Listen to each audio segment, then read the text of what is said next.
Então, eu tava contando para ela antes de começar a gravação que nós dois crescemos na Inglaterra. E na Inglaterra, o Serviço Único de Saúde tem opiniões diversas, né? Tem gente que ama, tem gente que odeia lá, mas as crianças crescem tendo tratamento dentário disponível desde pequenininho. Só que ele é só em casos não estéticos. Então, é só quando compromete a saúde bucal mesmo. Então, o que isso faz com o povo é você crescendo acreditando que o estético não é importante. Porque se fosse importante, o governo pagava. Se fosse importante, a gente tinha acesso. Então, não é importante. Aí, quando você vê ingleses normalmente têm a boca feia, os dentes feios, amarelado e tal. Sim. Porque para eles o estético não é importante. E nós crescemos nessa cultura, eu fui mais influenciado por isso, talvez pelo meu, por ser homem e tal, ser desapegado dessa coisa do visual. Mas aí, quando a gente casou, ela falava, vai chegar o dia, a gente vai cuidar dos dentes, vai cuidar dos dentes, vai cuidar dos... Profetizou. O que seria de nós sem elas, né? Nós seríamos, né?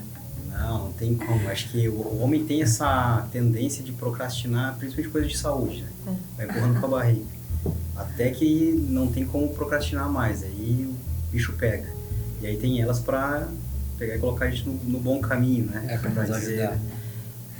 Basta a gente ser obediente, né? Mas tu tava falando também que eu lembro da primeira consulta que a gente teve, e uma das coisas que me marcou foi a questão do medo, né? Porque tem a questão da procrastinação, mas tem aquela coisa do desconhecido que vem pela frente.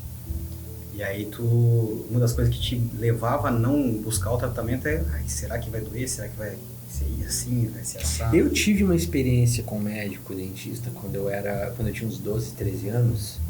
E a gente cresceu numa cidade de interior, minha mãe não tinha muitas condições financeiras, então pra gente colocar o aparelho ortodôntico era muito caro, era um sacrifício, né? Sim. E eu fui num médico, eu nunca te contei isso, eu fui num médico da cidade que acho que na época ele já tinha uns 60 e poucos anos. Então parecia que eu estava entrando num consultório da década de 70, 80. Era meio aterrorizante, assim, sabe? Ele trabalhava sozinho, não tinha nem secretária, nada. Então era um cara só cuidando de tudo. E era tudo muito velho o equipamento dele, as coisas dele. Então eu ficava na minha cabeça, e no consultório médico com 12 anos, ver aquele médico era uma coisa meio tenebrosa, era uma coisa meio de filme, assim. E acho que eu cresci daí... aquela imagem. Com aquela imagem associando ao aspecto mais de medo, né? De dor, de um tratamento dolorido. Então... se tu olhar naquela época lá, peças de museu, eram coisas aterrorizantes mesmo. Aquela caneta que a gente usa hoje, que é com ar comprimido, que já muita gente tem medo, né, do barulho e tal. Antigamente era no pedal, era de corda. Então tinha um equipamento lá que parecia uma máquina de tortura. Olhar para aquilo lá já... E a anestesia não era tão eficiente, várias coisas, tem, né? Tem muitas pessoas que têm medo de dentista. Muitas. Por causa de experiências de lá atrás. Principalmente quem viveu experiências no passado, né? A maioria das pessoas que, né, antes dos nossos pais, eu acredito. Nossos pais, eles são mais jovens, mas avós, aí, era muito normal usar dentadura. Então, eles não tinha o que fazer, eles arrancavam os dentes. Associava até a odontologia com extrair dente. Né? Sim. E aí, os mais jovens que têm medo é porque pegaram como uma herança emocional ali de quem sofreu com isso. Que, se tu não fizer isso, não comer direito, eu vou te levar no dentista pra tomar injeção. Sim. Aí eu já vi mãe falando isso. Que funciona, né? Por isso que a gente usa. E aí só quando precisa, Só né? que daí estraga a mente da criança. Quando precisa, aí eu tenho um amigo na igreja que ele cuida lá do estacionamento de vez em quando, daí que ele faz a segurança, né? Ele é policial. Aí eu falei pra ele, caraca, um dia eu vou ter que fazer uma cura interior com a minha e com você aqui. Porque o único jeito dela sentar na cadeirinha e botar o cinto é quando eu digo que a polícia vai pegar. Então ela cresce com medo de polícia. E ele falou, pastor, me ajuda aí, cara, meu trabalho não é fácil. Mas a gente usa a questão do dentista também. Se você não escovar o dente, o dentista vai arrancar seu dente. Terrorismo, né? A gente tenta de tudo com as crianças, né? Mas a gente tem conversado com a nossa filha, né? A gente não tenta pôr o medo em relação ao dentista, mas a gente fala do bichinho. Isso. O bichinho vai comer. O bichinho vai comer. Só que ela usa isso contra a gente, né? Aí ela vai deitar, ela não quer dormir. Ontem à noite foi assim. Ela não quer dormir. Aí ela tomou leite pra dormir. Aí papai tem que escovar o dente. Eu falei, não, minha, você só tomou leite, minha, vai dormir. E aí ela... Não, o bichinho vai comer meu dente. Aí eu fico pensando assim, cara, isso é bom, errado né? não tá, né? Eu vou aproveitar. É bom não perder esse hábito, né? Associado no automático. Né? Os nossos lá, desde os 2 aninhos, eu fui fazer uma brincadeira com eles e falei do nome científico da bactéria da cárie, né? E eu achei que tá tudo bem, eles iam Streptococcus mutans. Aí eu fui falando com eles, eu falei uma vez só a palavra. Falando com eles, com o dente lá, daí eles... O Streptococcus, falando meio atrapalhado assim, mas gravaram o nome. Até hoje eles associam o Streptococcus mutans, e aí aquilo ali, quando fala até escovar o dente, eles dão o Streptococcus mutans. Pá, levanta, já vai tem na hora. Tem nome de monstro isso. Já tem o nome de monstro, né? Nossa. Mas a mente deles é incrível, né? Mas assim, ó, pega aquela imagem lá, dos anos... do dentista dos anos 70, 60... E aí quando tu veio pra cá, até porque os alinhadores, eles usam uma tecnologia muito avançada, né? Eles não tem como fazer sem ter tecnologia. E aí quando tu começou a ver lá toda a jornada, né, da projeção dos dentes, qual que é o paralelo que tu faz daquela época para agora? Nem parece um tratamento, né, que a gente chama de tratamento médico, um tratamento dentário. Porque ele não mexe só na estética. Eu aprendi aqui com você a importância da mordida, né? De alinhar bem os dentes e tal. É bem de boa, né? Nem parece que estão no tratamento. É bem tranquilo.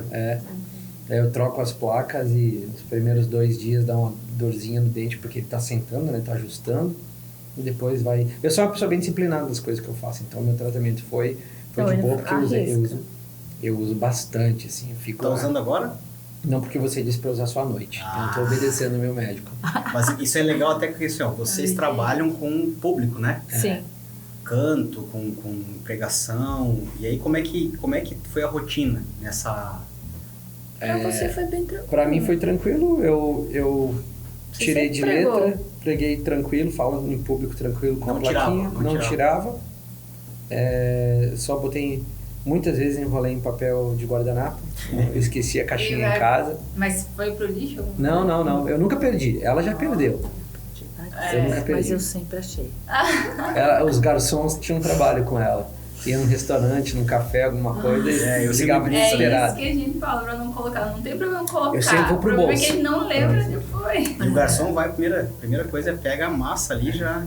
Os 2 maiores inimigos do Invisalign é garçom e cachorro. Cachorro viu. A gente teve uma experiência dessa. O teu? Não, mas ele acabou não pegando. A gente achou que ele tinha pego. Mas cachorro adora Invisalign. É uma balinha. E então, o que a gente teve... na nossa rotina foi super de boa, não atrapalhou em nada. Na verdade, você acostuma tanto que você fica até sentindo falta, igual o uso de aliança, né? Que daí você fica passando, cadê a aliança? Cadê a plaquinha? Muitos pacientes falam isso, tá? Eu senti isso. Muitos pacientes falam isso, que tá sentindo, às vezes fica um tempo para fazer os alinhadores adicionais, que agora é a tua fase, né? Aí fica esperando chegar porque parece que tá faltando alguma coisa. E ele tem não é uma folga, é que ele é feito de um material maleável, né? Então quando eu mordi aqui no fundo no último dente aqui atrás, ele fazia um leve movimento. E aí às vezes um dia esperando uma reunião, uma coisa, meio ansioso assim, eu ficava brincando com ele, né? Aí eu fico sentindo falta agora da plaquinha na boca. Pra mim já cantar, você acaba usando outras técnicas, né? Onde você posiciona a boca, a língua, enfim. Já influencia mais. Aí eu tive um pouco de... não dificuldade, né? Mas quando... eu só tirei para gravações esse ano. Ainda e gravação já é uma coisa muito mais, né? Elaborada.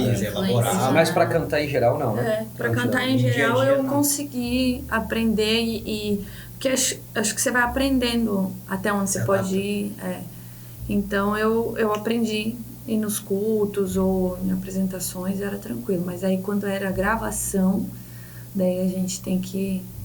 não pode errar, né? A sílaba, não pode... Mas também não influencia, né? O tratamento em si, não prejudica. Não, você pode tirar por alguns momentos para ficar assim. Eles têm essa maleabilidade desde até que... Até 2 horas por dia. 4 horas por eu dia. fiz 2, tá vendo como eu fui... É de 2 a 4, né? O ideal, mas assim, se você pega um dia que tem um evento ou uma gravação e você estende o resto do mês inteiro, você está usando certinho, não vai influenciar. Eu vi que não influenciou. Não. O pior é você todos os dias usar lá só 8, 10 horas, aí vai ficar comprometido o resultado.